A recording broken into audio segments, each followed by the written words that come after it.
It has been over a month since the Oregon Road fire tore through Elk, and many people in the community are now facing the long, daunting process of recovery. Marissa Ria went to a community meeting tonight and has details on what's needed before rebuilding begins. Elk Strong is a subgroup of Spokane County's long-term recovery group.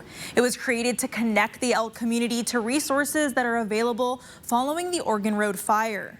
Today, the organization had its first meeting. People in the Elk community filled the main entrance of Riverside Middle School in search of help. Many of them were underinsured or didn't have any insurance at all. Intake forms were handed out to everyone at the meeting to help the county create a paper trail of what victims need.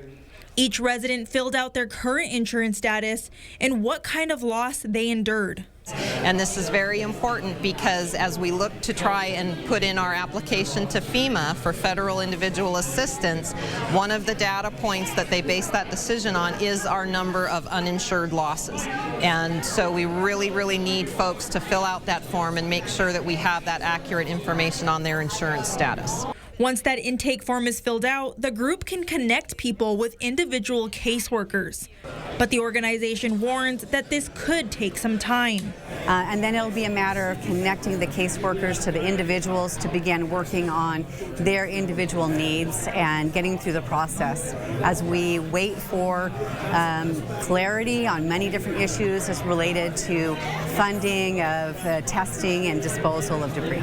It's this connection between caseworkers and victims that will kickstart the distribution of funding.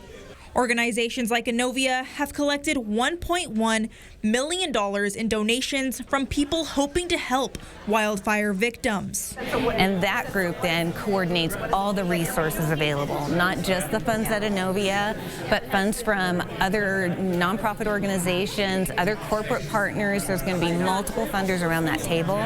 That way we can coordinate the resources and connect them and stretch them and make them go much further than they can go with individual grants. Unfortunately, the group says all of this will take time, but they are dedicated to helping this community. For those who couldn't make the meeting, a link to one of those intake forms as well as other information will be on our website at kxly.com. Reporting in studio tonight, Marissa Rio, 4 News Now.